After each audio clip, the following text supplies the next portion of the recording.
सीधा आपको लखनऊ लिए चलते हैं, योगी आदित्यनाथ की मौजूदगी है। झांसी में महारानी लक्ष्मीबाई प्रथम स्वातंत्र समर की अमर योद्धा के रूप में उसे नेतृत्व दे रही थी।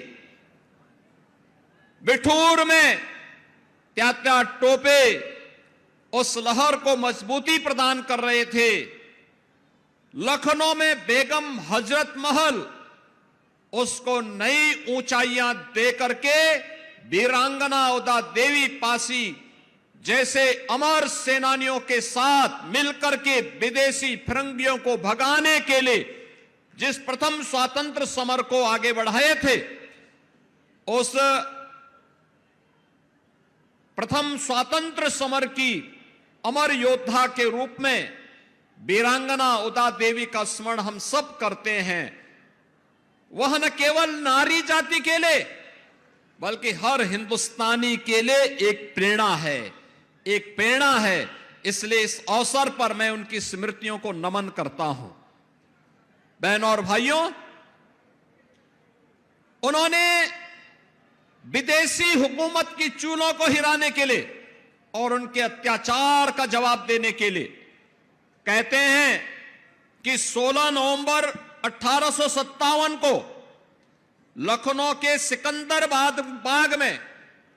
पीपल के वृक्ष पर चढ़कर उन्होंने 36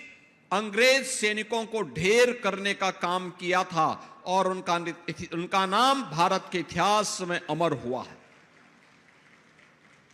यानी वीरांगना उदा देवी का यह बलिदान हमें इस बात की प्रेरणा देता है कि अन्याय बड़ा हो तो प्रतिरोध उससे भी बड़ा होना चाहिए। और ये प्रतिरोध उन्होंने उस समय देश के क्रांतिकारियों और देश के युवाओं को इस अन्याय के खिलाफ लड़ने के लिए उन्होंने पूरी प्रतिबद्धता के साथ उस समय अपना योगदान दिया। बहनों और भाइयों, उत्तर प्रदेश में डबल इंजन की सरकार है। आदरणीय प्रधानमंत्री नरेंद्र मोदी जी के मार्गदर्शन में विरासत के सम्मान की बात जब होती है तो विरासत के सम्मान की बात अगर काशी में काशी विश्वनाथ धाम और अयोध्या में श्री राम जन्मभूमि पर भगवान राम के भव्य मंदिर के निर्माण का है तो लखनऊ में महाराजा बिजली पासी किला के पास उसके सुंदरीकरण के कार्य के साथ ही लाइट एंड साउंड का कार्यक्रम भी ये डबल इंजन की सरकार ने ही, भारतीय जनता पार्टी की ही सरकारों ने उस कार्यक्रम को आगे बढ़ाया। ये मेरा सौभाग्य है महाराजा बिजली पासी किला में वहां के कार्यक्रमों में उस समय के सांसद और पूर्व केंद्रीय मंत्री श्री कौशल किशोर जी के साथ मुझे वहां जाने का अवसर प्राप्त हुआ था। आज हमारी सरकार ने वहां पे लाइट एंड साउंड का भी कार्यक्रम स्वीकृत कर दिया है, जिससे इस क्षेत्र के उन सभी योद्धाओं को जिन्होंने महाराजा लाखन पासी, महाराजा सातन पासी, महाराजा बिजली पासी, महाराजा चीता पासी और राजा गंगा बख्श रावत और बीरा पासी के इतिहास को वर्तमान पीढ़ी जान सके और उससे प्रेरणा प्राप्त कर सके, इसलिए लाइट एंड साउंड के कार्यक्रम को भी वहां पर स्वीकृति दे करके उसको प्रारंभ करके इनके पुराने किलों को पुनरुद्धार करने के साथ ही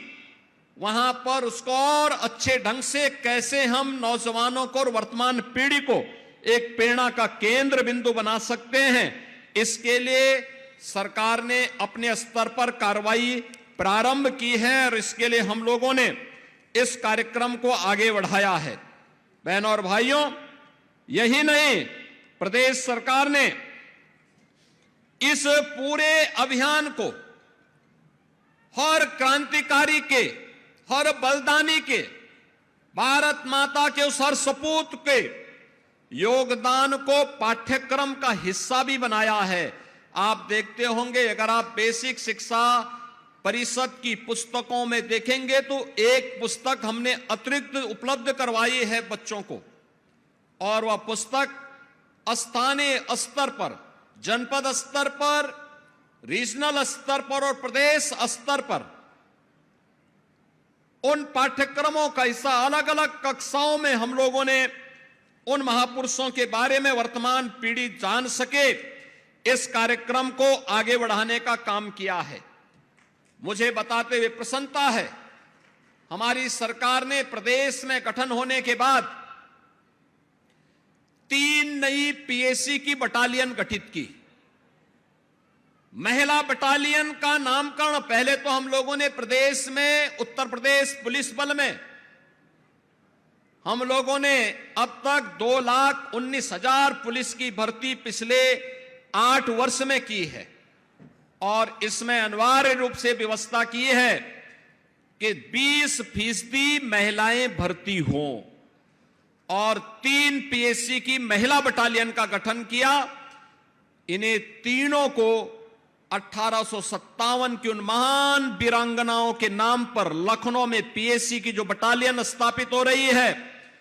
उस बटालियन का नाम हमने वीरांगना उदा देवी के नाम पर ही रखा है और वहां पर हमारी सरकार उनके आदमकद प्रतिमा की स्थापना का कार्य भी कर रही है। गोरखपुर में जो महिला बटालियन गठित हो रही है उसको वीरांगना झलकारी बाई कोड़ी के नाम पर, और बदायूं में जो बटालियन गठित हो रही है उस बटालियन का नाम रखा है वीरांगना अवंती बाई लोधी के नाम पर। ये तीनों वीरांगनाएं जिन्होंने देश की आजादी की लड़ाई में नारी शक्ति के पराक्रम को, शौर्य को फिरंगियों के सामने प्रस्तुत करके उन्हें धूल चटाने का काम किया था, यह कार्य इस दिशा में सरकार ने आगे बढ़ाया है। इसके साथ ही प्रदेश सरकार ने, क्योंकि यह समाज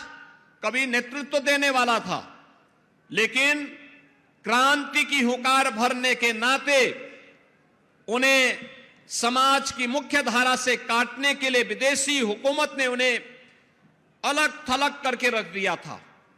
परिणाम क्या था? समाज की मुख्य धारा से कटा हुआ कोई भी जाति पिछड़ जाती है और यही स्थिति पासी समाज के साथ, हमारे अनुसूचित समाज के साथ हुआ। आज डबल इंजन की सरकार इस दिशा में कार्य कर रही है। लखनऊ में हमारी सरकार के द्वारा बाबा साहब डॉक्टर भीमराव अंबेडकर जी का एक स्मारक और सांस्कृतिक केंद्र के निर्माण का कार्य युद्ध स्तर पर चल रहा है, जिसमें अनुसूचित जाति से जुड़े हुए छात्रों को शोध करने के साथ साथ उच्च शिक्षा के लिए हम लोग वहां पर स्कॉलरशिप की व्यवस्था भी करने जा रहे हैं। 62 जनपदों में 109 सर्वोदय विद्यालय की स्थापना का कार्य भी हमारा या तो संपन्न हो चुका है या उन कार्यों को हम लोग मजबूती के साथ आगे बढ़ाए हैं, जहां पे आश्रम पद्धति विद्यालय के माध्यम से छात्र छात्राओं को रहने, उनकी सारी व्यवस्था वहां पे सरकार के स्तर पर प्रारंभ की गई है। इसके साथ ही 18 जनपदों में 18 अटल आवासीय विद्यालय, ये पूर्व प्रधानमंत्री सदैव अटल बिहारी वाजपेयी जी की स्मृति को जीवंत बनाए रखने के लिए, क्योंकि यह वर्ष सदैव अटल जी की जन्म शताब्दी वर्ष भी है और अटल जी की स्मृतियों को जीवंत बनाए रखने के लिए 18 कमिश्नरी मुख्यालयों पे 18 अटल आवासीय विद्यालयों का निर्माण किया गया है और अटल आवासीय विद्यालय के माध्यम से श्रमिकों के बच्चों को या कोविड कालखंड में जो बच्चे निराश्रित हो गए थे, उन बच्चों को ला करके वहां पे उनके रहने, खाने और आधुनिक शिक्षा की पूरी व्यवस्था वहां पर उन बच्चों की गई है और यह कार्य यहां पर है। प्रदेश सरकार ने अनुसूचित जाति छात्रावास में पूर्व दशम छात्र के 32,49,800 से अधिक छात्रों को स्कॉलरशिप वर्तमान में हम दे रहे हैं और दसमोत्तर में लगभग 90 लाख छात्र छात्राओं को 9,600 करोड़ रुपए से अधिक की धनराशि हम लोग इस दिशा से स्कॉलरशिप के लिए उपलब्ध करवा रहे हैं। अनुसूचित जाति अभ्युदय योजना के अंतर्गत हर जनपद में प्रतियोगी परीक्षाओं के लिए फिजिकली भी और वर्चुअली भी कोचिंग की सुविधा सरकार उपलब्ध करवाने का कार्य कर रही है। इसके साथ ही प्रदेश सरकार ने अनुसूचित जाति जनजाति के सम्मान, उनकी सुरक्षा और उनके स्वावलंबन के लिए पूरी प्रतिबद्धता के साथ कार्य कर रही है। आज का यह अवसर हमें एक महान वीरांगना के प्रति उनकी स्मृतियों को नमन करने, वर्तमान पीढ़ी को राष्ट्रीयता के साथ जोड़ने का यह एक माध्यम प्रदान करता है और नारी शक्ति का सम्मान, वंचित वर्ग का उत्थान, यह डबल इंजन की सरकार का मुख्य ध्येय है। और वीरांगना उदा देवी हमें याद दिलाती है कि नारी शक्ति कितनी सामर्थ्यवान है। यह वीरांगना उदा देवी, वीरांगना अवंतीबाई लोधी और वीरांगना झलकारी बाई कोरी, इनकी शहादत और इनका बलिदान इस बात की प्रेरणा हम सबको प्रदान करती है। आज के इस अवसर पर मैं एक बार फिर से वीरांगना उदा देवी की स्मृतियों को नमन करते हुए